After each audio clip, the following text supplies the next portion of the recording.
This video is about ionic compounds. Now, ionic compounds are cations. Remember, that means positive ions bonded to anions. Remember, anions are negative ions.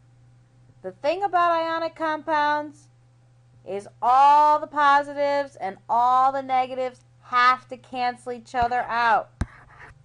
Ionic compounds are neutral. So let's think about what that means in terms of writing formulas.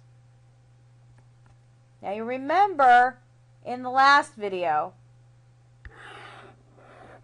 I showed a periodic table.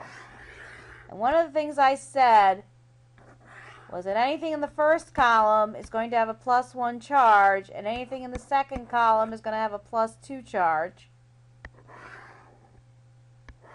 And something over here, the noble gases, they don't make a charge. But anything in this column is going to be a -1. So, for example, one of the elements, one of the metals over here in this column is sodium. And sodium has a +1 charge. One of the ones over here is chlorine. Chlorine, as an ion, has a -1 charge. This is why sodium chloride, salt, is always a formula NaCl that you're very used to seeing. 1 Na, 1 Cl, the positive and the negative cancel each other out, and I have a neutral species. What if I had one of these metals? For example, magnesium, which has a 2+ charge. If I pair that with the ion of chlorine, I need to have 2 negatives to cancel out these 2 positives. So I would write that as MgCl sub 2. That subscript 2 means that I have 2 Cl ions for every 1 ion of Mg. This could get fancier. If I have, say, an iron 3+ ion and my Cl- ion, then I would have to have an FeCl3 as a compound. If I have Fe3+ and O2-, now think about that. I have 3 positive and a 2 negative.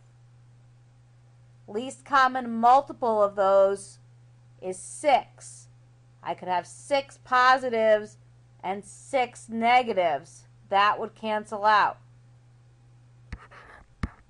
2 Fe's, 3 oxygens. 2 times 3 is 6+, 3 times 2, 6-. You'll notice, in fact, this kind of crisscross actually always works.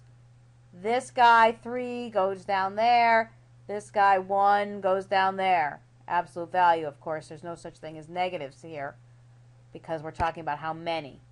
But this whole crisscross thing works. This 3 goes down there. This 2 goes down there. Fe2O3.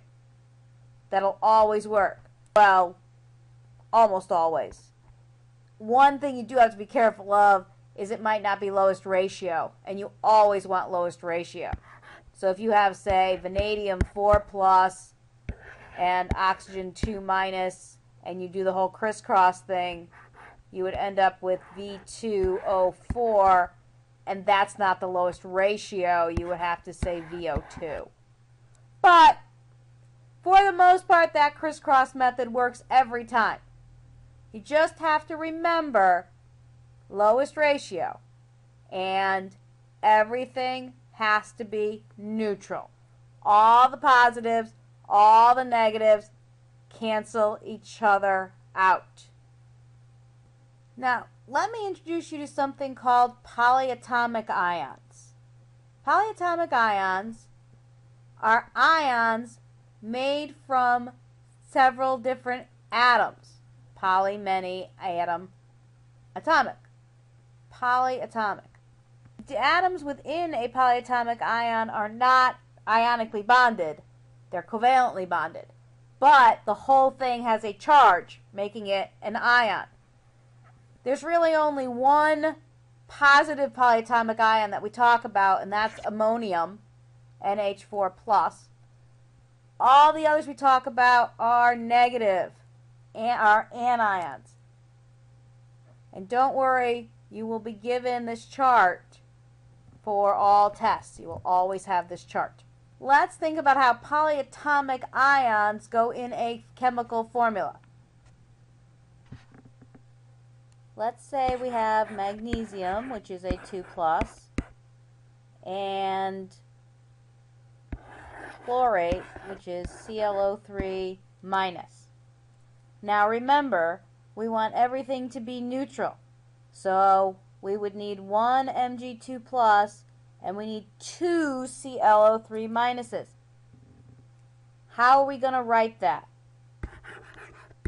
We're going to put this polyatomic ion in parentheses and put the 2 on the outside. MgClO3 2. The formula of the polyatomic ion cannot change. If we want to say we have more than one of them, parentheses, 2 on the outside, or 3 or 4, or whatever it needs to be. This is true of all polyatomic ions. The formula cannot change, and any subscript has to be outside of parentheses. The one everybody forgets to do that with is OH-, so let me just mention it. You have Mg and OH, and you want to say there are two OH-, you have to do this. You have to put the OH in parentheses. There's two H's and two O's. If you write it the other way, it looks like there's one O and two H's, and that's not what you want to say.